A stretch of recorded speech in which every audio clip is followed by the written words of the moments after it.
हो बहसको साथमा कामना सेवा विकास बैंक, प्रगतिको आधार कामना सेवासँगको कारोबार। शक्ति मिनरल्सको उत्पादन नेपाली किसानका लागि वरदान। शक्ति मिनरल्स प्राली विशेष औद्योगिक क्षेत्र भैरहवा।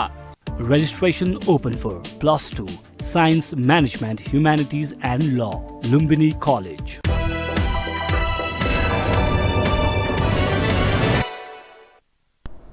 नमस्कार, यो बहसमा म यहाँहरूलाई हार्दिक स्वागत गर्दछु। जीवराम भण्डारी। आज यहाँहरू सामुन्ने उपस्थित हुनुहुन्छ शङ्कर पोखरेल। उहाँ नेकपा एमालेका स्थायी समिति सदस्य हुनुहुन्छ।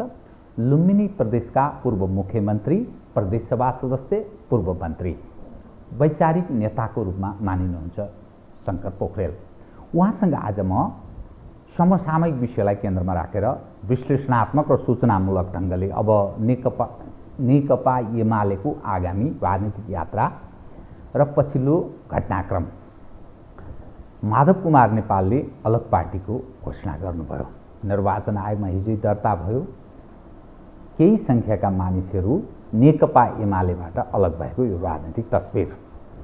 अनि अब शङ्कर पोखरेल जस्ता व्यक्तिहरू यो अवस्थालाई कसरी हेर्नु भएको छ र नेपालको राजनीतिले कुन मार्ग तय गर्न सक्छ, अनि वाम आन्दोलनको राजनीतिक भविष्य, समग्र विषय विश्लेषणात्मक र सूचनामूलक। सर्वप्रथम म उहाँलाई स्वागत गर्छु। स्वागत छ यहाँलाई।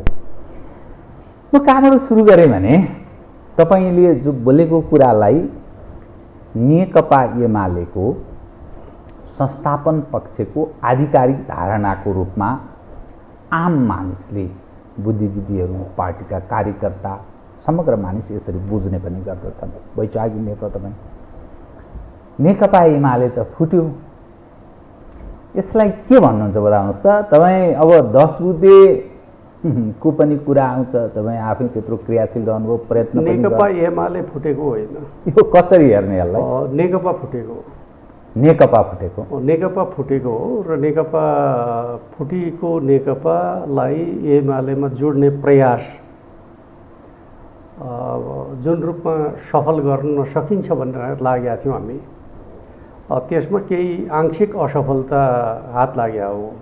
त्यस अर्थमा अहिलेको विवाद भने चाहिँ एमाले भित्रको विवाद होइन, नेकपाकालीन विवाद हो, नेकपाको डिभिजन हो। त्यो डिभिजनलाई हामीले पूर्व एमालेको कोणबाट हेर्दाखेरि चाहिँ पूर्व एमालेका कतिपय नेताहरू चाहिँ बाहिरिनुभयो भन्न सकिन्छ। 58 जना देखिन्छ नि अहिले निर्वाचन आयोगमा दर्ता भएको। म तपाईँलाई के भन्छु भन्दाखेरि पूर्व माओवादी केन्द्रका हामीसँग चाहिँ अब 23-24 जना पनि हुनुहुन्छ थपिएको साथीहरू। त्यो पनि हेर्नुपर्छ। त्यसले पुरा गर्छ त्यो 58 जनाको? सुन्नु न, अब के गर्छ भन्ने कुरा त अब त्योभन्दा ज्यादा परिणाम निक्लाउन सक्छ भन्ने मलाई लाग्छ। किनकि हामी चाहिँ पुरानो एमाले तर्फ फर्किया होइन। नेकपा भित्रको डिभिजनभित्र चाहिँ सर्वोच्च अदालतको फैसलाका कारणले पूर्व पार्टीहरू जन्मेको पृष्ठभूमिमा हामीले चाहिँ नयाँ एमाले बनाएका हौँ। नयाँ एमाले बनाउँदाखेरि स्वाभाविक रूपमा चाहिँ पूर्व एमाले पनि हामीसँग हुनुहुन्छ, पूर्व माओवादी केन्द्रका साथीहरू पनि हुनुहुन्छ। र अहिले चाहिँ मोटामोटी रूपमा भन्दाखेरि 262 को हाराहारीमा रहेको केन्द्रीय कमिटीभित्रबाट चाहिँ केही साथीहरू बाहिरिनु भएको छ, बाहिरिन खोज्नु भएको छ भनौँ न। किनकि अन्तिम रूपमा निर्वाचन आयोगमा शनाखत नहुन्जेलसम्म बाहिरिनु भयो भन्न पनि मिल्दैन। त्यो हिसाबले चाहिँ उहाँहरूले कार्यकर्ताहरूको असहमति भइसकेपछि माधव नेपालै अन्त्यमा चाहिँ गलत गरियो भनेर फर्किनुहुन्छ कि भन्ने पनि सम्भावना छँदैछ। त्यो पनि छ। किन अब 20% पुगेन भने त के गर्नु त? 20% नपुग्ने पनि सम्भावना छ र त्यहाँ त सबै दर्ता सर्ता सब भइसक्यो। सब दर्ता होइन, त्यो चाहिँ निवेदन हो। त्यहाँ चाहिँ अब शनाखतका लागि जानु भएन र पुगेन भने त त्यस पछाडि चाहिँ स्वाभाविक रूपमा चाहिँ म मूल पार्टीमै फर्किन्छु भन्नुपर्ने बाध्यता पनि आउन सक्छ। र गइहाल्नु भएछ भने पनि त्यसले मूलधारलाई, जो हामी नेकपाकालीन विवादमा एउटा विचारको पक्ष बोकेर हिँडिराखेका छौँ, त्यसले तात्विक अन्तर पार्छ भन्ने मलाई लाग्दैन। किनकि मुख्य प्रश्न के थियो भन्दाखेरि नेकपाभित्र एकताको स्पिरिटलाई आत्मसात गर्ने कि त्यसलाई विग्रहतर्फ लैजान खोज्ने प्रवृत्तिलाई चाहिँ हावी हुन दिने भन्ने कुराको विवाद थियो। जस्तो कि केपी ओली र उहाँको नेतृत्वको समूहमा रहेका साथीहरू चाहिँ एकताका समयमा हामी जुन मान्यता बनाएका छौँ त्यसमा कायम रहनुपर्छ भन्नेमा रह्यौँ। अर्थात् महाधिवेशनसम्म चाहिँ सहमतिका आधारमा अगाडि बढ्ने, ओलीजीकै नेतृत्वमा। त्यो त आखिर त्यही कुरा त भएको थियो नि। एकता हुँदाखेरि जे कुरा भएको थियो, जे कुरा लेखिएको थियो, त्यही कुराका पक्षमा हामी उभियौँ। प्रचण्ड कामरेड आफैले गरेको चाहिँ सहमति, आफैले गरेको हस्ताक्षरलाई उल्लङ्घन गर्नुभयो, त्यसलाई छोडिदिनु भयो। सवाल नेकपाको गर्दै हुनुहुन्छ त्यस अर्थमा म भन्दैछु। त्यही बिन्दुबाट विवाद भयो र त्यो बिन्दुमा उहाँले आफूलाई बलियो देखाउनका लागि नेकपा एमाले कालीन चाहिँ जुन गुटबन्दी थियो त्यसलाई प्रयोग गर्न खोज्नुभयो, उपयोग गर्नुभयो। प्रचण्डले उपयोग गर्नुभयो। त्यही बिन्दुबाट विवाद उत्पन्न भयो र त्यही बिन्दुबाट विवाद उत्पन्न हुँदाखेरि चाहिँ स्वाभाविक रूपमा चाहिँ प्रधानमन्त्री र तात्कालिक प्रधानमन्त्री र पार्टी अध्यक्ष केपी शर्मा ओलीले जुन म्यान्डेट लिएर हामी सरकारमा आएका छौँ त्यो म्यान्डेट लुज भयो। अर्थात् त्यो म्यान्डेट अन्तर्गत अगाडि बढ्न सक्ने सम्भावना रहेन। प्रतिनिधि सभा पनि गतिहीन भयो र नेकपाभित्र चाहिँ वैचारिक राजनीतिक एकता कायम हुन सकेन। यस्तो अवस्थामा फेरि जनताका बिचमा जानुपर्छ भनेर चाहिँ प्रतिनिधि सभा विघटन गरिसकेपछि अर्को एउटा बहस सिर्जना गरियो।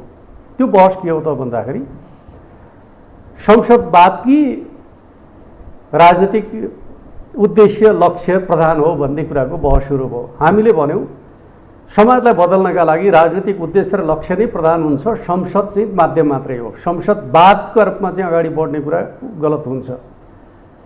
प्रचण्ड माधवहरू संसदवादको हिमायती बन्नुभयो। उहाँहरूले के ठान्नुभयो भन्दाखेरि संसद नै सबै कुरा हो भन्ने कुरामा जानुभयो। संसद जनताका प्रतिनिधिहरू उपस्थित हुने थलो त हो, तर उद्देश्य प्राप्तिको चाहिँ माध्यम होइन, त्यो एउटा चाहिँ फोरम हो। उद्देश्य प्राप्तिको माध्यम भनेको त राजनीतिक दलहरू हुन्, उनीहरूले लिने उद्देश्य र लक्ष्यहरू हुन्। त्यो चाहिँ प्रधान चिज हो। राजनीतिक पार्टीलाई कमजोर बनाएर चाहिँ संसदलाई बलियो बनाउने कुराको कुनै अर्थ हुँदैन भन्ने मान्यता चाहिँ कमरेड केपी ओलीको नेतृत्वमा रहेको पार्टीको रह्यो। त्यही भएर संसदलाई भङ्ग गरिदिया। संसदवादमा प्रचण्ड उभिनुभयो भन्नुको अर्थ दल चाहिँ बलियो हुनुपर्छ अनि संसद चाहिँ कमजोर हुनुपर्छ भन्ने अर्थ कमजोर होइन। राजनीतिक दलहरूले नै संसदभित्र आफ्नो विचारधारात्मक उद्देश्यहरू लक्ष्यहरूको छलफल गर्ने थलो हो। जब राजनीतिक दलको विचारधारात्मक उद्देश्य लक्ष्य आदि इत्यादि नै कमजोर भएर जान्छ भने संसद त काम लाग्दैन। संसदका लागि त के हुन्छ भन्दाखेरि वैचारिक रूपले चाहिँ दृढ र स्पष्ट राजनीतिक पार्टीहरूको चाहिँ फोरम हुनुपर्छ। त्यो आज हेर्नु देउबा सरकारको के विचारधारा छ, के उद्देश्य छ, के लक्ष्य छ, कुनै एउटा विषयमा उहाँहरू चाहिँ निर्णय गर्न सक्ने अवस्थामा हुनुहुन्छ? कुनै राष्ट्रिय मुद्दामा भन्नुहोस्। सङ्घीय लोकतान्त्रिक गणतन्त्रको रक्षा, संविधानको रक्षा गर्न हामी सफल भयौँ। ओलीजीले सबैतिर हानिदिनु भएको गर्नुभएको थियो, उहाँहरूकै भनाइ। तपाईँलाई के भन्छु भन्दा सङ्घीय लोकतान्त्रिक गणतन्त्र भने के? सङ्घीय लोकतान्त्रिक गणतन्त्रको एउटा कम्पोनेन्ट हो संसद। 6 महिना पछाडि त फेरि आइहाल्थ्यो। चुनावले सधैँका लागि सकिने त होइन। 6 महिना पछाडि चाहिँ पुनः आउँथ्यो, नयाँ जनादेशका साथ आउँथ्यो। र म तपाईँलाई भन्छु राजनीतिमा यस्तो अनैतिक पनि नबनाउँ। जनताका बिचमा जाँदाखेरि एउटा चुनावी घोषणापत्रमा चुनाव लड्ने, पार्टी एकताको प्रतिबद्धता प्रकट गर्ने र त्यो चुनावी घोषणापत्रद्वारा चाहिँ चुनाव लडेका बिचमा डिभिजन ल्याउने र जसका विरुद्ध चुनाव लडेको उसलाई प्रधानमन्त्री बनाउने अनैतिक काम चाहिँ संसदीय राजनीतिका लागि स्वीकार्य हुन्छ? त्यो काम प्रचण्ड र माधव नेपालजीबाट भयो? भएन। तपाईँ संसदीय राजनीतिको मूल्यका हिसाबले हेर्नुहुन्छ भने उहाँहरू च्युत बन्नुभएको छ मूल्यबाट। अर्कोतर्फ चाहिँ परिवर्तनको एजेन्डाका हिसाबले उहाँहरू एकातिर आफूलाई भन्छ हामी परिवर्तनकारी। परिवर्तनको एजेन्डाको नेतृत्वकर्ता को हो भन्दाखेरि संसद त होइन नि त, संसद त माध्यम हो। परिवर्तनको नेतृत्व गर्ने पार्टी नै हो।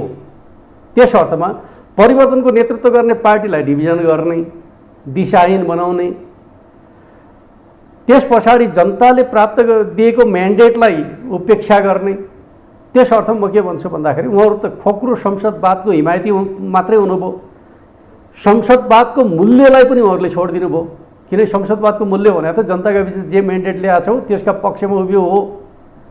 एउटा चुनावी घोषणापत्रबाट चुनाव लडेका चाहिँ प्रचण्ड र माधव नेपाल जसका विरुद्ध चुनाव लडेको उसैलाई प्रधानमन्त्री बनाउन हिँड्नुभयो भनेपछि त्यो त प्रतिशोधको भावनाद्वारा उहाँहरू त्यहाँ पुग्या हो भन्ने कुरा त दुनियाँले बुझ्छ नि त। यसमा तपाईँले भनेको कुरामा म विवाद गर्न चाहन्छु। तपाईँले भनेको कुरा कटु पक्षतर्फ उन्मुख छ, कतिपय कुरामा विमति जनाउन सकिन्छ, तर हाम्रो स्वभाव मेरो धर्मले त्यस रूपमा धेरै म विवाद गर्न चाहन्न। एउटा बताइदिनुहोस् त, संसदलाई बलियो बनाउने कि राजनीतिक दलको तपाईँले जुन कुरा गर्नुभयो, यदि ओलीजीले दल या विचारलाई प्रधान बनाएर अघि बढेको भए नतिजा अहिले तपाईँ हेर्नुहोस् त, दलहरू छिन्न भिन्न। तपाईँको एमाले मात्रै फुटेन, जसपा पनि फुट्यो, काङ्ग्रेस किम कर्तव्य विमुडको अवस्थामा छ, संसद कुनै निर्णय गर्न सकिरहेको छैन, 1.5 महिना हुन लाग्यो, मन्त्रीमण्डलले पनि मन्त्री परिषदले पूर्णता पाउन नसक्ने अवस्थामा प्रधानमन्त्री प्रवेश गर्नुभएको जस्तो देखिन्छ। तपाईँले भनेको कुरा विमति छैन, तर काहीँ न काहीँ त्रुटि त तपाईँहरूको तर्फबाट भयो, जसको कारण तपाईँ प्रदेशमा पनि तपाईँ बाहिरिनु पर्ने स्थिति आयो, यता केन्द्रमा ओलीजी बाहिरिने स्थिति। यान्त्रिक कुरालाई चाहिँ मुख्य विषय नबनाऊ, किनकि नेकपाभित्र डिभिजन भयो, नेकपाभित्रको डिभिजनले स्वाभाविक रूपमा चाहिँ कहाँ असर पार्नु पर्थ्यो पार्यो। यो कुनै नीतिको असफलता पनि होइन, कार्यक्रमको असफलता पनि होइन। नीति कार्यक्रमकै कुरा गर्नुहुन्छ भने संघीयता कार्यान्वयनका सन्दर्भमा सबभन्दा सफल प्रदेश को भनेर चाहिँ डेटा केलाएर विश्लेषण गर्नुहोस्, लुम्बिनी प्रदेश भन्न बाध्य हुनुपर्छ। तपाईँमाथि धेरै आक्षेप आयो सांसद अपहरणदेखि, त्यो पनि छोडिदिनु। सांसदका सन्दर्भको राजनीतिक फन्डा के हुँदो रहेछ भन्ने कुराको एउटा पीडा त म बेहोर्दैछु। अनुभव गर्दै हुनुहुन्छ, यथार्थमा त्यस्तो होइन भन्नु। यथार्थको कुरा गर्नुहुन्छ भने आफ्नो आमासँग बिदा भएर दिदीसँग साथ लागेर आएर आफैले चाहिँ अब म नेकपा एमाले नै हुन्छु, मैले गल्ती गरेँ भनेर भन्ने मान्छेले पछि त्यस्तो भन्छ भनेर कसरी कल्पना गर्नु? के भएको यो बताइदिनुहोस्, किनभने यो जनजिज्ञासा पनि हो। उहाँले मलाई अपहरण गरियो, उहाँ लगेर थुनियो, यो मलाई चाहिँ यति गम्भीर अपराध जस्तो भयो, यो चाहिँ सुनियोस् भनेर उहाँ निवेदन ठाउँमा ज्यादा कुरा त के हुन्छ भन्दाखेरि राज्यका अङ्गहरू छन् त, उनीहरूले चर्चा भएपछि फोन गरे होला नि त। फोन गर्दाखेरि मलाई के भन्नुभयो होला भन्ने कुरा तिनीहरूले बताउला नि त। म चाहिँ सुरक्षित छु, मलाई केही पनि भएको छैन भनेर उहाँले राज्यका सुरक्षा निकायलाई फोन गरिराख्नु भएको छ। त्यस पछाडि उहाँ आफ्नो दिदीसँग बस्नु भएको छ, त्यसपछि उहाँसँग चाहिँ फोन छ, त्यसपछि सबैसँग कुराकानी गर्नुभएको छ। कुराकानी गरेका डिटेल त टेलिकमको चाहिँ रेकर्डमा छँदैछ त। त्यसपछि कसैले के आरोप लगाउने बित्तिकै त्यो पुष्टि हुन्छ र? उहाँले त्यो बिचको अवधिमा मुख्यमन्त्री कार्यालयको पाहुनाका रूपमा बस्दाखेरि कतिजनासँग फोन गर्नुभयो भन्ने कुराको रेकर्ड हुँदैन? त्यो त्यस पछाडि चाहिँ मलाई बाध्य पारियो भन्ने कुरा चाहिँ पत्याइदिनु पर्ने, त्यो त के हुन्छ? राजनीति यति घिनलाग्दो हुँदो रहेछ भन्ने कुराको एउटा दृष्टान्त हो भन्ने मलाई लाग्छ। अर्कोतर्फ यो सिस्टमकै दोष हो कि त? होइन, सारा मान्छे चुनाव जितेर आएका तपाईँहरूकै एमालेका मान्छे कोही कहाँ पुगे, कोही छिन्न भिन्न, कोही कता रिपोर्टमा देखिन्छ। अनि यो सिस्टमको पनि दोष होइन, व्यक्ति खराब हो, यसको अर्थ नेतृत्व खराब हो। म तपाईँलाई के भन्छु भन्दाखेरि नेकपा एमालेका सांसदहरूमाथि नै यो टार्गेट गरियो। नेकपा एमाले अरूमाथि त गरेका छैन नि त, गरेका छ र?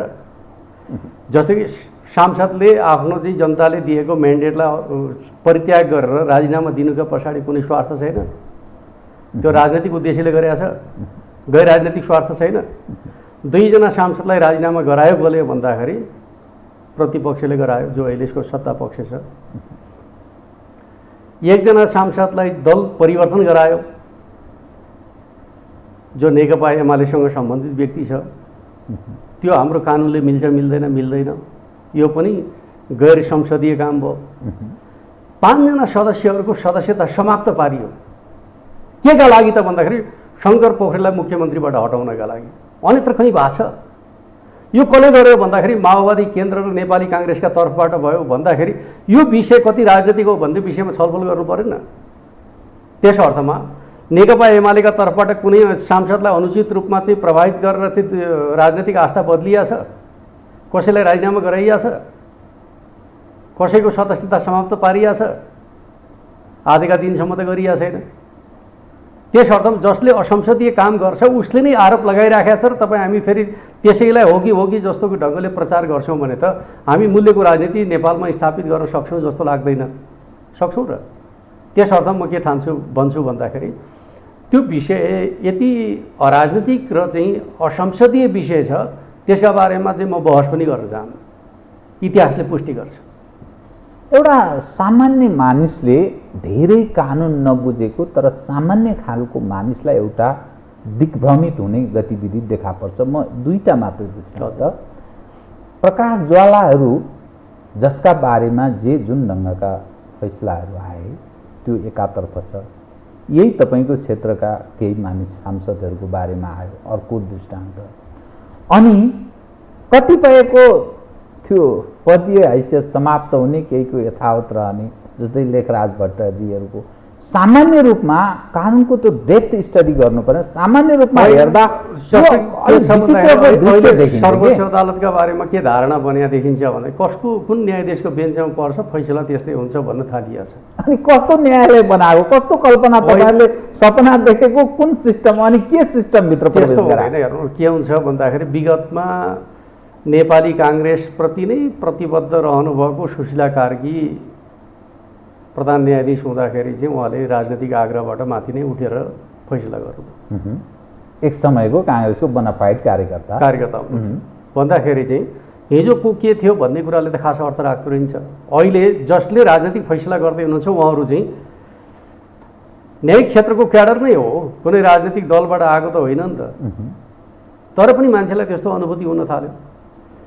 तपाईँले आशंका प्रश्न केमा उठाउनु भयो भन्दाखेरि राजनीतिक दलहरूले राजनीतिक मान्छे लगाएका कारणले समस्या पैदा भयो। त्यो मानिस त्यही भन्छन्, होइन कार्यकर्ता नै सब भर्ती गर्नुभयो भन्छु। न्याय परिषददेखि लिएर संवैधानिक संसदीय सुनवाई लोयल बनाउने, कार्यकर्ता भर्ती गर्ने परिणाम त्यो अस्त्र हतियारले तपाईँहरूलाई होइन। म तपाईँलाई के भन्छु भन्दाखेरि यता गैर न्यायिक क्षेत्रबाट गएका भनौँ न, यो खास गरी चाहिँ वकालत गर्नेहरूबाट गएकाहरूमा अलिकति पोलिटिकल फेभर हुन्छ भनेर मान्ने गरिन्छ। त्यसबाट जानेहरूको सङ्ख्या कति नै छ र? 1/3 होला, 2/3 त क्याडरबाटै जानेहरू छन्। आजको फैसलामा क्याडरबाट जानेहरूको फैसला चाहिँ निष्पक्ष र यता बारतिरबाट जानेहरूको फैसला चाहिँ पूर्वाग्रहपूर्ण भन्ने आरोप छ र? अर्थात् चाहे क्याडरबाट होस् चाहे बारबाट होस्, जहाँबाट गएको भए पनि मान्छेको अनुहार हेरेर फैसला हुन्छ भन्ने बुझाइमा समाज पुग्यो। यो चाहिँ दुर्भाग्यपूर्ण कुरा हो भन्ने मलाई लाग्छ। अब सर्वोच्च अदालतलाई हामीले जुन प्रकारको एउटा सम्मान दिएका छौँ उसले आफ्नो सीमाभित्र बसिदियो भने चाहिँ धेरै चिज हल हुन्छ भन्ने मलाई लाग्छ। राज्यका प्रमुख 3 अङ्ग नि कार्यपालिका, व्यवस्थापिका, न्यायपालिका, कार्यकारिणी उप यतिका प्रश्नहरू छन्। संसदको सवाल उप संसदले उचित भूमिका निर्वाह गर्यो कि गरेन त्यो अर्को भयानक ठुलो प्रश्न छ। न्यायालय उप पनि यो प्रश्न, अनि यो त सकिन्छ। संरचनागत हिसाबले आमूल परिवर्तन पूर्ण रूपले सुधार नगर्ने हो भने त चल्दैन, यो स्टेट चल्दैन। म तपाईँलाई के भन्छु भन्दाखेरि न्यायालय हाम्रो परम्परागत ढाँचामै छ, परम्परागत ढाँचामा छ। किनकि हामीले न्यायालयलाई सङ्घीयताको मोडेलमा ढाल्ने काम नै गरेनौँ र हामीले के ठान्यो त भन्दाखेरि एउटा इकाइ चाहिँ परम्परागत रूपमा छोड्नुपर्छ भनेर छोड्यौँ। अरू सबै फेडरल सिस्टममा छ, न्यायालय चाहिँ युनिटरी सिस्टममा छ। यो चाहिँ बुझ्नुपर्छ होइन। युनिटरी सिस्टममा रहेको न्यायालयले फेडरल सिस्टमलाई चाहिँ साथ दिएर जानु पर्थ्यो, साथ दिएन। त्यस अर्थमा चाहिँ हाम्रो सिस्टमको समस्या पनि भन्न सक्नुहुन्छ तपाईँ। किनकि सिस्टम फेडरल, कार्यकारी फेडरल छ, न्यायिक प्रणाली चाहिँ युनिटरी छ। फेडरल र युनिटरीका बिचको एक प्रकारको अन्तर्विरोध पनि प्रकट भयो भन्न सकिन्छ। तर मुख्य कुरा त व्यक्तिको भूमिका नै मुख्य चिज हो, त्यो हिसाबले पनि हेर्नुपर्छ भन्ने मलाई लाग्छ। अर्कोतर्फ राजनीतिक दलहरूकै भूमिकाका सन्दर्भमा पनि त्यसको ऱ्यासनलिटी हामी खोज्दैनौँ कि। मैले धेरै पटक तपाईँसँग भन्दै गरेको छु, सबै चिजलाई हामी जनरलाइज गर्छौँ। हिजो केपी शर्मा ओलीले चाहिँ 40% भित्र रहका ठाउँमा वा राख्न खोज्नुभयो, यति ठुलो बवन्डर भयो। उहाँले गर्न खोजे कटु यथार्थ तपाईँ गर्दै रहका ठाउँमा वा मात्रै राखे हो। 40% चाहिँ विश्वव्यापी संसदीय मान्यता हो र विश्वव्यापी संसदीय मान्यताभित्र चाहिँ दल र चाहिँ पार्टीलाई, संसदीय दल र पार्टीलाई समान हैसियत प्रदान गर्ने सिद्धान्त अन्तर्गत वा राखिन्छ। बुझ्नुभयो नि, दल र संसदलाई। ठिक।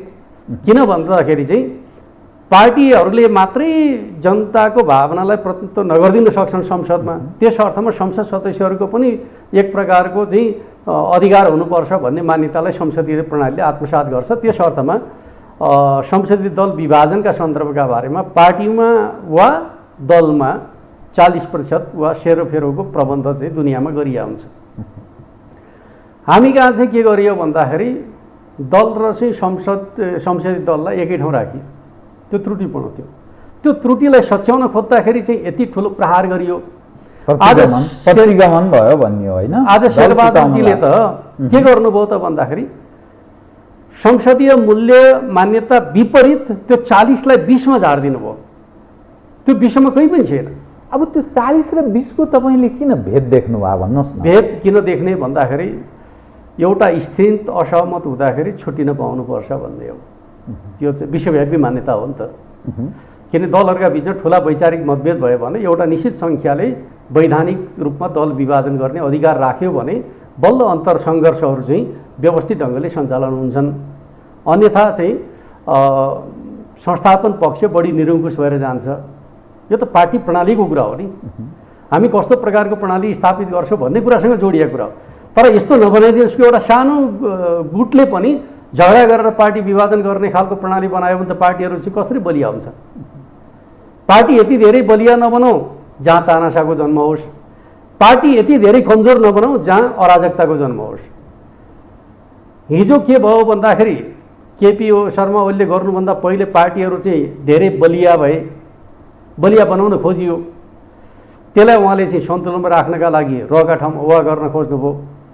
देउबाजीले त्यसैको बहानामा भन्न के भन्नुहुन्छ, केपीले ल्याउँदा हुने मैले ल्याउँदा नहुने भन्ने खालको तर्क गर्नुहुन्छ। तर त्यसको बहानामा उहाँले के गर्नुभयो भन्दाखेरि एउटा सानो झुन्डले पनि पार्टीलाई विभाजित गर्न सक्ने बनाइदिनु भयो।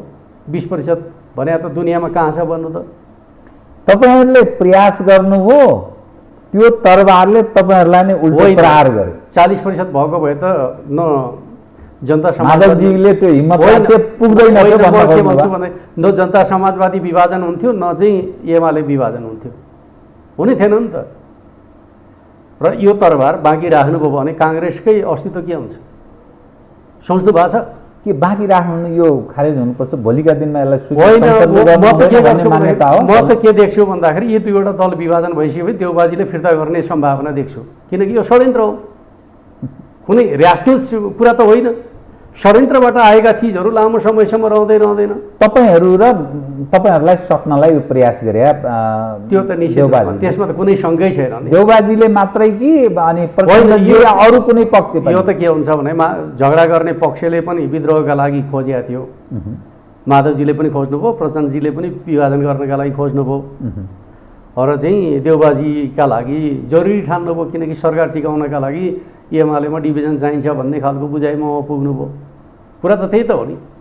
र अर्कोतर्फ चाहिँ अब उपेन्द्र एक्लै बलियो हुँदाखेरि चाहिँ उनीहरूको बार्गेनिङ पावर बढ्छ भनेर चाहिँ जसपालाई पनि विभाजन गर्न चाहनुभयो। कुरा त त्यही त हो नि। तपाईँलाई म अलि अलग ढङ्गले विषयलाई उठाउँ। जसरी अहिले तपाईँहरू धेरै चिज गुमाइरहनु भएको छ, राजनीतिमा राजपाटसँग सम्बन्धित विषय महत्त्व राख्छ, त्यस कारण मैले विषय उठान गरेको।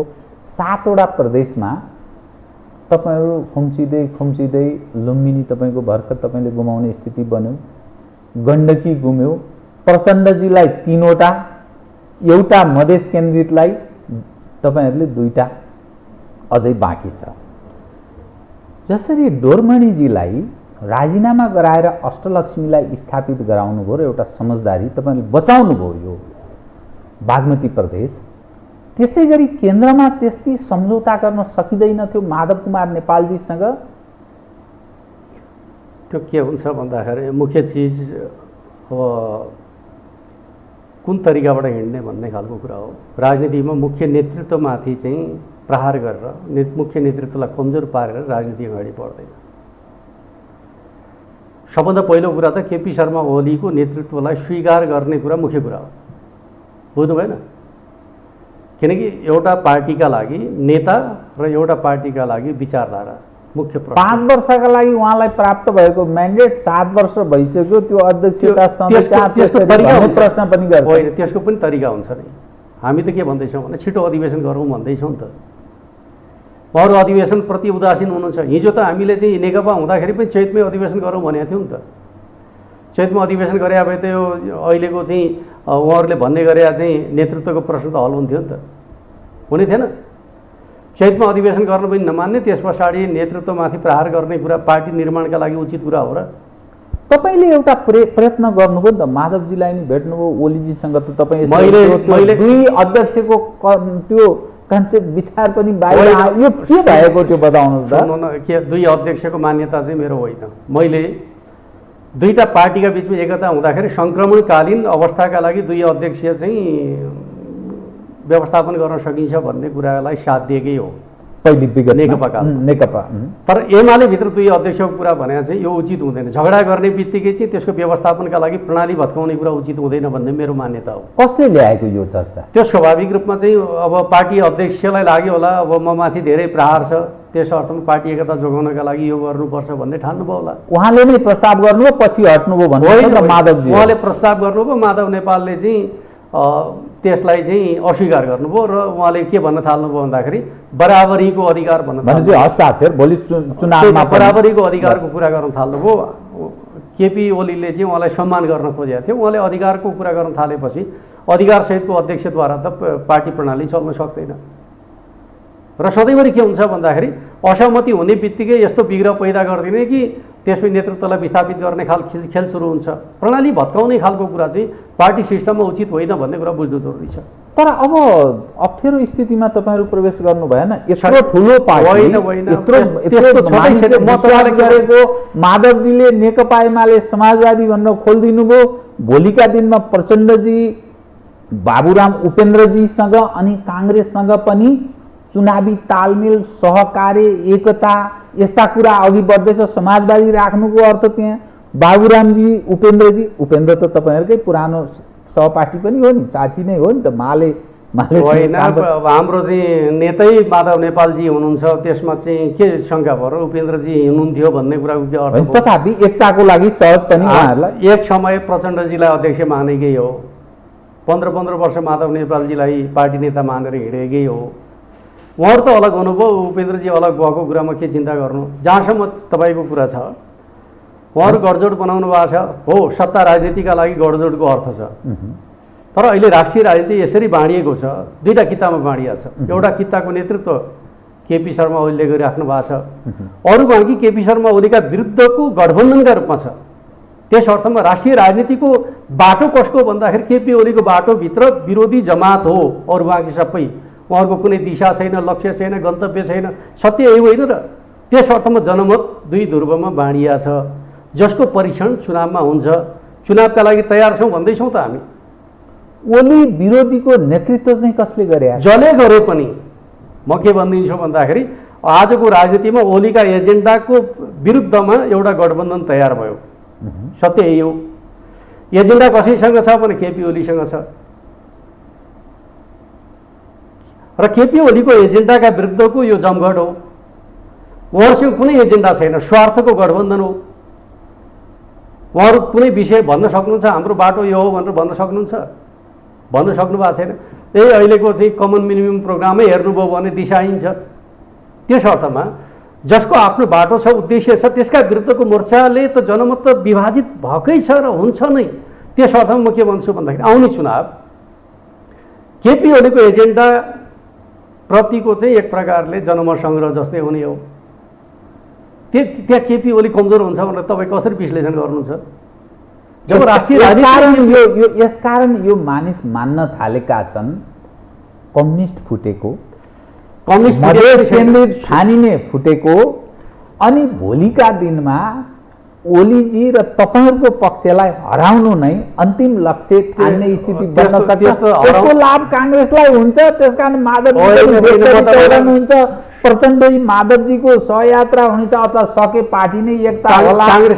काङ्ग्रेसका नेताहरू के भन्दै हुनुहुन्छ अहिले, सरकारमा नगएको भए हाम्रो सम्भावना चाहिँ बढी सुरक्षित थियो, सरकारमा गएका कारणले हामीले लुज गर्ने भयौँ भन्न थाल्नु भएको छ। चिन्ता त्यता चिन्ता बढिसक्यो, बढ्दैन। किनकि न उद्देश्य छ, न लक्ष्य छ, न गन्तव्य छ। कसरी चाहिँ जनताको विश्वास जित्नुहुन्छ उहाँहरूले? जनताको विश्वास जित्नका लागि त स्वाभाविक रूपमा जनता केन्द्रित लक्ष्य उद्देश्यहरू हुनु पऱ्यो नि त। जनता केन्द्रित कार्यक्रम हुनु पऱ्यो, त्यसलाई कार्यान्वयन गर्ने सामर्थ्य हुनु पऱ्यो। र यो 1-1.5 वर्ष जे परिणाम देखिनेछ, केपीको भिजनका परिणाम त देखिने हुन्। उहाँहरूले गरे नयाँ कुरा त परिणाम देखिनेवाला पनि छैन, समय लाग्छ नि त। र उहाँहरूले नयाँ कुरा गर्ने सम्भावना त्यो चाहिँ एक प्रकारले भन्यो भने त्यो चाहिँ यस्तो प्रकारको गठबन्धन छ जुन गठबन्धनले चाहिँ कुनै परिणाम दिनेवाला पनि छैन।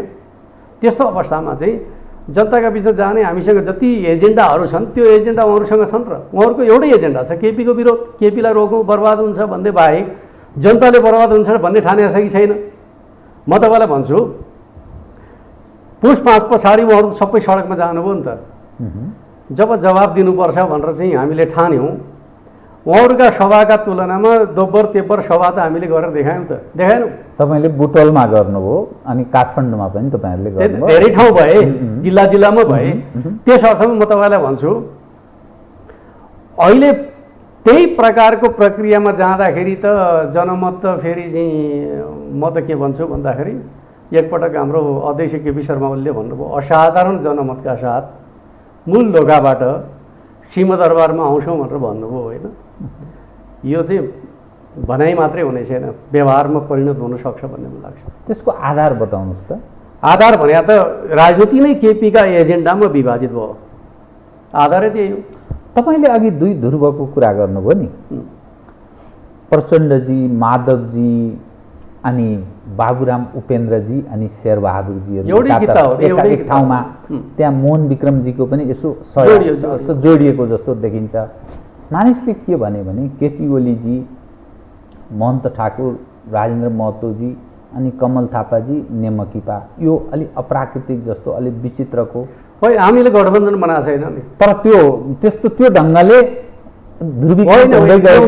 एजेन्डामा उहाँहरू गलत बाटोमा जानुभयो भन्ने कुरामा कसैले चाहिँ आफ्नो स्वतन्त्र प्रतिक्रिया व्यक्त गर्दाखेरि मिल्छ भने त्यो स्वाभाविक हो। हामीले कुनै गठबन्धन बनाएको छैनौँ। त्यो त के हुन्छ भन्दाखेरि सिबी मिनालीजी पनि स्वाभाविक रूपमा अहिले उहाँहरू जे गर्दै हुनुहुन्छ त्यो बेठिक छ भनिराख्नु भएको छैन र त्यो हिसाबले हेर्दाखेरि अब सानै पार्टी भए पनि ऋषि कटेलजी, सानै पार्टी भए पनि विप्लवजीहरू अहिले देउबाको गठबन्धनले जे गरेछ ठिक गरेछ भन्नुहुन्छ र त्यस अर्थमा चाहिँ केही पार्टीहरू एकातिर छन् भन्नुको अर्थ सबै पार्टी उतै छन् भने त होइन नि त। उहाँहरू त आगामी चुनावमा तालमेल, मोर्चा, सहकारीको कुरा गरिरहनु भएको छ। तपाईँहरू पनि कसैसँग अहिले हामी त्यो विषयमा सोचिराखेका छैनौँ, किनकि हामीसँग त्यो सामर्थ्य छ, हामी एक्लै यो गठबन्धनलाई सामना गर्न सक्छौँ। माधव कुमार नेपालजीले नेकपा एमाले भन्ने छोड्नु भएन, त्यहाँ समाजवादी ब्राकेटभित्र त्यो त के छ भन्दाखेरि निर्वाचन आयोगले सर्वोच्चको फैसलालाई ध्यानमा राखेर नाम जुदाउन मिल्दैन भन्ने खालको चाहिँ जे फैसला गरेको छ त्यो फैसलालाई टेकेर गर्नुभयो भने सायद निर्वाचन आयोगले नै करेक्सन गर्न भन्छ भन्ने लाग्छ। किनकि अझै निर्वाचन आयोगले बोलेको छैन नि त, त्यो त उहाँहरूले माग गर्नुभयो। के हुन्छ भन्ने कुरा त निर्वाचन आयोगले चाहिँ सर्वोच्चको फैसला, निर्वाचन सम्बन्धी कानुनहरू, दल दर्ता सम्बन्धी कानुनहरू हेरेर गर्ला। तपाईँले किन माधवजीलाई किन प्रयत्न गर्नु भएन यो अवस्थाबाट रोक्नका लागि? यो भन्दैन भन्नु, माधवजी समेतको सहमतिमा बनेको कार्यदलले सर्वसम्मत रूपमा चाहिँ 10 सदस्य, त्यही तपाईँहरूको 5 सर्वसम्मत रूपमा 10 बुँदे सहमति गरे होइन र त्यसलाई उहाँले जब मान्नु भएन समस्या त्यहीँबाट पैदा भयो। कार्यदलकै साथीहरू र माधव नेपालजीका बिचमा विवाद किन उत्पन्न भयो भन्दाखेरि जिम्मा लगाउनु भयो, हामीले काम सम्पन्न गऱ्यौँ, त्यही चिजलाई केपी ओलीले स्वीकार गर्नुभयो, माधव नेपालजीले स्वीकार गर्नु भएन, समस्या त्यहीँबाट उत्पन्न भएन र कार्यान्वयन भएको छैन भनेर त्यही कार्यदलका सदस्यहरू जस्तै होइन कालीराज गेवाली भीम रावल लगायतका जो अहिले कार्यान्वयन व्यक्तिहरू भएको छैन भन्ने कुरा पनि ठिक छ, उहाँहरूले भन्न पाउनुहुन्छ। किन के अर्थमा भन्दाखेरि चाहिँ उहाँहरू समेत सामेल भएर गर्नुपर्छ भन्ने खालको कुरा हो। सैद्धान्तिक रूपमा हामीले त्यसलाई ओन गरिसक्यौँ। 13औं केन्द्रीय कमिटीको बैठकबाट हामी चाहिँ 10औंमा गएर 10औं केन्द्रीय कमिटीको बैठकको आयोजना गऱ्यौँ, त्यसलाई हामीले एडप्ट गऱ्यौँ। र हाम्रो बुझाइ के हो भन्दाखेरि त्यसपछि त उहाँहरू चाहिँ बैठकमा सामेल हुनुपर्छ भन्ने कुरा हो र उहाँहरू चाहिँ अलमल गर्नुभयो। अलमल गरेका कारणले समस्या पैदा भएको। अब सायद माधव नेपालजीलाई रोक्न सकिन्छ भन्ने बुझाइमा उहाँहरू चाहिँ अलमल गर्नुभएको थियो। हिजोबाट त्यो कुराको पनि पटाक्षेप भयो। अब उहाँहरू आउनुहुन्छ, त्यसपछि हामी त 10 बुँदाभित्र जे कुरा सामेल छ के छ भन्दाखेरि केन्द्रीय कमिटीका हकमा हामीले सबै कुरा लेखेकै छौँ, त्यही अन्तर्गत हामी अगाडि बढ्छौँ। केन्द्रीय कमिटीभन्दा बाहेकका सन्दर्भमा कुनै समस्या उत्पन्न भयो भने कार्यदल गठन गर्ने व्यवस्था छँदैछ। उहाँहरू समेतको सहभागितामा कार्यदल बनाएर अगाडि बढ्न सकिन्छ, समस्या होइन। यसमा अलिक स्पष्ट पारिदिनुहोस् है त। युवराज गेवालीसँग तपाईँसँग म यो संवाद गर्नुभन्दा अगाडि यसो फोनमा म कुरा गर्दै थिएँ, उहाँलाई नै कोट गरेर तपाईँलाई विषय उठान गर्न चाहेँ। हामी माधव नेपालजीको नेतृत्वको एमाले समाजवादीमा अब जाँदैनौँ, गाडी छुट्यो, उहाँ धेरै अगाडि बढ्नुभयो, यो हामी चाहँदैनथ्यौँ। तर 10 बुँदे कार्यान्वयन भएको छैन, त्यसकारण हामी ओलीजीसँग पनि थपक्कै जान सक्ने अवस्थामा छैन। उहाँको यो प्रश्न हो। म तपाईँलाई भन्छु, अस्ति मात्रै म चाहिँ 2 पटक घनश्याम भुषालजीसँग बसेको थिएँ। मैले उहाँलाई के भनेको थिएँ भन्दाखेरि 10 बुँदे कार्यान्वयनका सन्दर्भका बारेमा तपाईँहरूका गुनासा केही छन् भने त्यो चाहिँ छलफल गरौँ। 10 बुँदे कार्यान्वयन गर्ने जिम्मेवारी म आफै पनि लिन तयार छु। त्यो तपाईँहरूको मात्रै विषय हो भन्ने म ठान्दिनँ, त्यो पार्टीको विषय हो। कसरी सम्बोधन गर्नुहुन्छ उहाँहरूको कुरालाई बताउनुहोस् त ल। यो किनकि यो पार्टीको विषय हो नि, किन पार्टीले त्यसलाई चाहिँ नीतिगत रूपमा आत्मसात गरिसकेको छ। रह्यो अब जसरी केन्द्रमा हामीले चाहिँ एउटा फर्मुला बनाएर चाहिँ तय गऱ्यौँ, त्यही चिज स्थानीय तहका हकमा त गरेका छैन। त्यो त भोलि बसेर त गर्नु पर्ला। र त्यहाँ के भनेको छ भने त्यसपछि केन्द्रीय कमिटीको बैठकबाट संस्थागत निर्णय गरेर जाने कुरामा हामी सहमत छौँ भन्नुभएकै छ। त्यहाँ त हामी बसेर छलफल गरौँला, एउटा धारणा बनाउँला, अगाडि बढाउँला। र व्यवहारिक रूपमा कार्यान्वयन गर्ने कुरा सन्दर्भमा समस्या हुनसक्छ भन्ने कुरालाई रियलाइज गरिकन, किनकि माथिबाट संस्थागत निर्णय गरिदिएर हल भएन भने के गर्ने भन्ने सन्दर्भमा कार्यदल बनाएर चाहिँ हल गर्ने पनि भनेकै छ। त्यस अर्थमा 10 बुँदे कार्यान्वयन हुन्छ कि हुँदैन भन्ने चिन्ता हो भने कार्यान्वयन हुन्छ, त्यसमा आशंका नगर्नुहोस् भन्दैकै छ।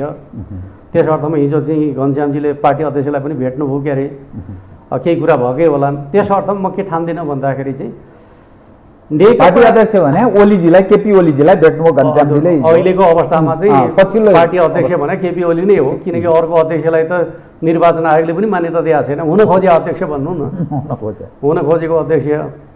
त्यस अर्थमा मेरो भनाइ के हो त भन्दाखेरि 10 बुँदे प्रति चाहिँ पार्टी प्रतिबद्ध छ। अब यसमा अलिकति मसिनो फेरि विषय, माओवादी केन्द्रका केही महत्त्वपूर्ण व्यक्तिहरू तपाईँहरूसँग जोडिन आउनुभएको छ। उहाँहरूको सोच भनेको यो तपाईँले अघि भने चाहिँ यो पूर्व एमाले होइन है, अलि नेकपा पनि हो भन्ने दृष्टिकोण, प्रतिस्पर्धा पनि छ। रामबाबु थापा जस्तो सिनियर मानिस, लेखराज भट्ट जस्ता व्यक्तिहरू पनि आउनु भएको छ। लेखराज भट्ट, भीम रावल, एक म्यानमा 2 तरवार जस्तो। अब जिम्मेवारीको सवाल पनि छ। अब त्यो उहाँहरूलाई कसरी, तपाईँहरू एकातर्फ उहाँहरूलाई सम्बोधन गर्ने उहाँहरूको फेरि अलग छ, कसरी सम्बोधन गर्ने? यो कुनै समस्याको विषय नै होइन। जसै म तपाईँलाई के कुरा बताऊँ भन्दाखेरि लेखराज भट्टजी, भीम रावलजी सँगै रहनुभयो भने भीम रावल चाहिँ सिनियर हो, त्यसलाई लेखराजजीले मान्ने नमान्ने भन्ने खालको कुरा हुँदैन। र रामबहादुर थापा बादलजी सामेल हुनुभयो भने म सिनियर हो, यसलाई नमान्ने भन्ने खालको कुरै हुँदैन। त्यस अर्थमा चाहिँ आन्दोलनमा गरेका योगदानहरूका परिप्रेक्ष्यमा व्यक्तिहरूको भूमिकालाई व्यवस्थापन गर्ने कुरा त बसेर छलफल गरेर टुङ्गो गर्न सकिन्छ, त्यो कुनै समस्याको कुरा होइन। मिलेर पार्टी बनाउने, मिलेर आन्दोलनको रक्षा गर्ने भन्ने खालको कुरा हो। त्यस अर्थमा यसमा कुनै समस्या हुन्छ र? तपाईँलाई विगतमा यसो सम्झाउँदा प्रचण्डजीसँग पार्टी एकता गरियो नि, यो ठुलो गम्भीर भुल थियो भन्ने महसुस हुन्छ? वास्तवमा प्रचण्डजीलाई राम्रो ढङ्गले चिन्न सकिएन, समस्या यही हो। कसरी चिन्नुभयो? अब चाहिँ के हो भन्दाखेरि प्रचण्डजीमा चाहिँ केही कमजोरी रहेछन्। त्यो भनेको एमाले जस्तो पार्टीलाई सञ्चालन गर्नका लागि त्यो चाहिँ बाधक बन्यो। त्यो भने के हो त भन्दाखेरि पहिलो कुरा उहाँमा चाहिँ सङ्गठनात्मक अराजकता रहेछ। सङ्गठनात्मक अराजकता उहाँ कुनै पार्टी प्रणालीमा चल्ने मान्छे नै होइन रहेछ। दोस्रो पक्ष के रहेछ भन्दाखेरि उहाँमा चाहिँ एक प्रकारले अस्थिरताको बिम्ब नै रहेछ। एउटा सहमति गर्यो, लगतै त्यो सहमतिबाट चाहिँ डिपार्चर गरिहाल्यो, त्यो अर्को प्रवृत्ति रहेछ। तेस्रो प्रवृत्ति के रहेछ भन्दाखेरि महत्त्वाकांक्षा रहेछ। एउटा व्यक्तिमा सङ्गठनात्मक अराजकता, अस्थिरता, अवसरवाद र महत्त्वाकांक्षा, यी चारवटा दुर्गुण भइसकेपछि त्यसलाई चाहिँ व्यवस्थापन गर्ने कुरा बडा गाह्रो चिज रहेछ। र त्यसैको परिणाम रहेछ माओवादी लगातार विभाजित हुनुका पछाडिको कारण के रहेछ, लगभग 46 सालदेखि लगातार एउटै व्यक्ति अध्यक्ष भइरहनुको कारण के रहेछ, किन त्यहाँ कुनै सिस्टमै छैन, ओन मेन सो भइरहेको छ। त्यो चिज एमाले भित्र चाहिँ चल्दैन थियो। त्यही चिजको कन्ट्राडिक्सनमा उहाँले चाहिँ विग्रह पैदा गर्नुभयो। अब माधव कुमार नेपालजीले एमाले उहाँको दाबी त छोड्नु भएको छैन। जनताको बहुदलीय जनवादको पनि यसो छल्छ कुरा गरेको सुनेको थिएँ। अब त्यहाँ एकताको प्रयत्न फेरि तत्कालै पनि छ कि अब त्यो चाहिँ अहिले त्यो सम्भवै छैन, त्यो संवादै हुँदैन भन्ने अवस्थामा हुनुहुन्छ तपाईँहरू? होइन, माधव नेपालजीले गल्ती महसुस गरेर त्यसपछि आफूले प्रस्तावित गरेको चाहिँ पार्टी विघटन गरेर पार्टीमा फेरि काम गर्छु भन्नुभयो भने त छलफल गर्न सकिन्छ। अब यो पछिल्लो समग्र स्थिति हेर्दा नि अलिक बृहत ढङ्गले हेर्दा भोलि त चुनावमा जानुपर्छ। चुनावका लागि त तपाईँले पटक पटक यो अहिलेको डिभिजनले चुनावमा असर गर्छ कि भन्नुभएको छ, असर गर्दैन, पहिलोभन्दा बेहतर रिजल्ट आउँछ। त्यो के आधारमा मान्छेले कसरी बुझ्छ? यो सारी त्यो नारा लिएर के कुरा लिएर जनतामा जाने भने स्वाधीनता स्वाभिमानका पक्षमा केपी ओलीको नेतृत्वमा गरेका कामहरू जसमाथि प्रहार भयो, चाहे त्यो चाहिँ ल्यान्डलक मुलुकलाई ल्यान्डलिक मुलुकका रूपमा रूपान्तरण गर्न, विगतका चाहिँ असमान सन्धि सम्झौताहरूको पुनरावलोकन गर्नका लागि विज्ञ समूह मार्फत एउटा ऱ्यासनल प्रतिवेदन तयार गर्न, अब नेपाल भारत सम्बन्ध कस्तो हुने भन्ने कुराको नेपालको पक्षको डकुमेन्ट तयार भइसकेको छ। भारत त्यसबाट पन्छिन खोज्दैछ, हामी त्यसलाई कार्यान्वयन गर्नुपर्छ भन्छौँ। त्यो चिजको नेतृत्व कसले गर्यो? केपी ओलीले गर्नुभयो। उत्तरतर्फको पारवहनको अधिकारलाई हामीले सुनिश्चित गरेका छौँ, त्यो कसले गर्नुभयो? केपी ओलीले गर्नुभयो। नेपालको गुमेको भूभागलाई नेपालको संसदले सर्वसम्मत रूपमा नक्सामा सामेल गरेका छ, त्यो कामको अगुवाई कसले गर्नुभयो? केपी ओलीले गर्नुभयो। नक्सामा सामेल गरेर के हुन्छ सर? सामेल गरिसकेपछि के हुन्छ भन्दाखेरि हाम्रो भूमि भारतले अकुपाई गरेको छ भन्ने कुरा समग्र नेपाली जनताको एउटा आवाज हुन्छ र त्यो आवाजले एक दिन लोकतान्त्रिक भारतलाई आफ्नो तर्फबाट चाहिँ गल्ती रियलाइज गर्न र भूमि फिर्ता गर्नका लागि बाध्य गर्छ। यो सामान्य कुरा होइन। जसै भारत र बङ्गलादेशका बिचको विवाद हल गर्न सकियो भने नेपाल र भारतका बिचको भूमि सम्बन्धी समस्या हल हुँदैन भनेर चाहिँ कसरी भन्न सक्नुहुन्छ? राजनीतिक नारा मात्रै त होइन, किनकि नेपाली जनताको सार्वभौम संसदले सर्वसम्मत रूपमा गरेको निर्णय चाहिँ मजाको विषय हो र यो सामान्य विषय हो। त्यस अर्थमा म के भन्छु भन्दाखेरि यो असाधारण ताकत हो नेपाली जनताको, जुन ताकतले त्यो भूमि फिर्ता गराउँछ, शासक जोसुकै हुन्। अनि एमसीसीको के गर्ने? किनभने यो अहिले विवादको बहसको विषय व्यापक छ। एमसीसीको विषय भनेको चाहिँ सत्ताको जिम्मेवारीको कुरा हो। हिजो पनि प्रधानमन्त्रीले त्यही भन्नुभएको थियो, सत्ताले गरेको सम्झौता हो, त्यो सम्झौता के गर्ने भन्ने कुरा सत्ताका तर्फबाट संसदमा टेबल गरिएको छ। पास वा फेल गर्ने वा परिमार्जन गर्ने संसदको अधिकारको कुरा हो, तर सत्ताले टेबल गर्नुपर्छ भन्ने खालको मान्यता। टेबल गरे के गर्ने? तपाईँहरू सहमति दर्शाउने होइन, के गर्ने भन्ने खालको कुरा हिजोका उहाँहरूका प्रश्नहरूका उत्तर उहाँहरूले दिनुभयो भने के गर्ने भन्नुला। हिजो प्रश्न खडा गर्ने, समस्या खडा गर्ने, आज चाहिँ हामीले चाहिँ सहयोग गर्ने भन्ने खालको कुरा हुन्छ र हिजो उहाँहरूले जे प्रश्न उठाउनु भयो त्यो प्रश्नको उत्तर संसदमा उहाँहरूले दिनु परेन। हिजो समाजमा अराजकता मचाउनका लागि जथाभावी बोल्ने, त्यसको उत्तर नदिइकन चाहिँ त्यसपछि प्रतिपक्षले चाहिँ ल हामी चाहिँ तयार छौँ भनेर भनिदिनुपर्छ भन्ने हुन्छ र हामी के भन्छौँ भन्दाखेरि राज्यले गरेका सम्झौताप्रति सरकार जिम्मेवार हुन्छ। यो सिद्धान्तलाई हामी चाहिँ आत्मसात गरेका छौँ, हामीले टेबल गरेका हौँ, यसमा कुनै सन्देह छैन। गर्ने नगर्ने संसदको अधिकारको कुरा हो। संसद भित्र हामी छौँ, के गर्ने हामी त्यति बेला फैसला गर्छौँ। पर्खर हेरेको अवस्थामा त हिजो त किन गर्ने पास गर्ने भन्दै होइन, हिजो होइन, हिजोका म दिनमा। त्यति बेला पनि प्रधानमन्त्रीले के भन्नुभएको छ, यो संसदको अधिकारको कुरा हो भन्नुभएको थियो, त्यो नबिर्सनु। त्यस पछाडि अर्को कुरा के हो, अलिक पछि हट्न खोज्नु भयो तपाईँ? पछि हटिया पनि छैन। राजनीतिक हिसाबले घाटा हुन्छ भनेर भन्न खोजे होइन, घाटा नाफाको कुरा होइन। जसले हिजो विग्रह पैदा गरे उनीहरूले जवाब दिनुपर्छ नेपाली जनतालाई भन्ने मान्यतामा छौँ हामी। हिजो किन प्रश्न उठाइयो, किन टेबल गरिएन, त्यो चिजको जवाब सत्ता पक्षले दिनुपर्छ भन्ने कुरा गलत हो र?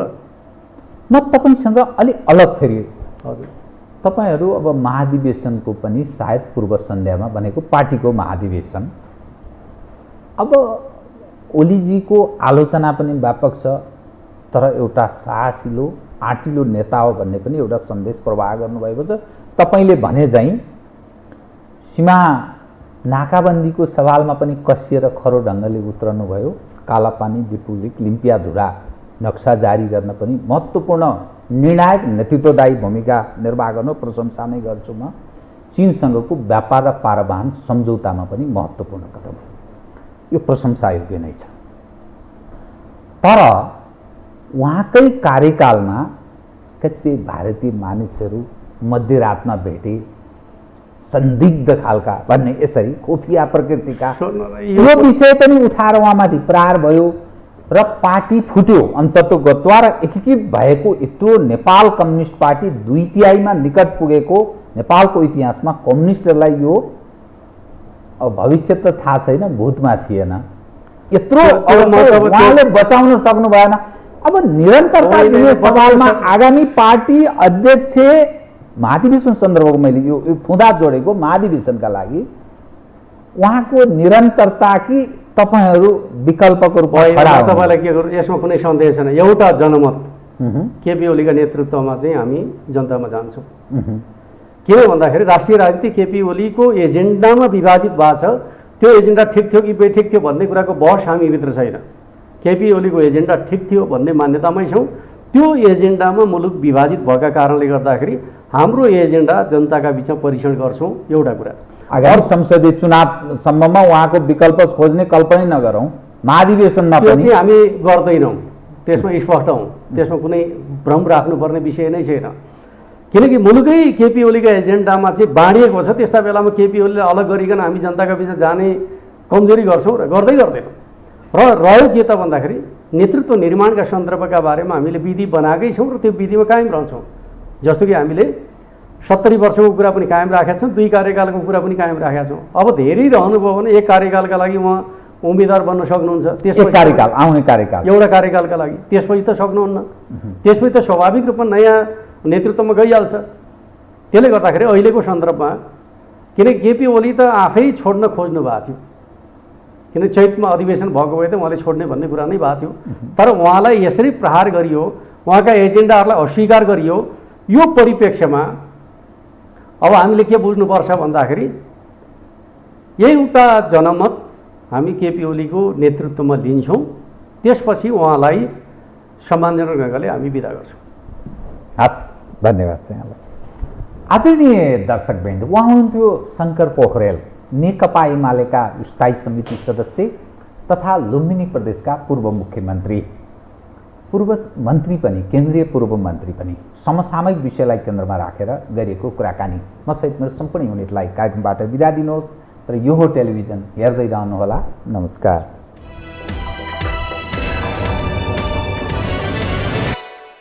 यो हो बहसको साथमा कामना सेवा विकास बैंक, प्रगतिको आधार कामना सेवासँगको कारोबार। शक्ति मिनरल्सको उत्पादन नेपाली किसानका लागि वरदान। शक्ति मिनरल्स प्राली विशेष औद्योगिक क्षेत्र भैरहवा।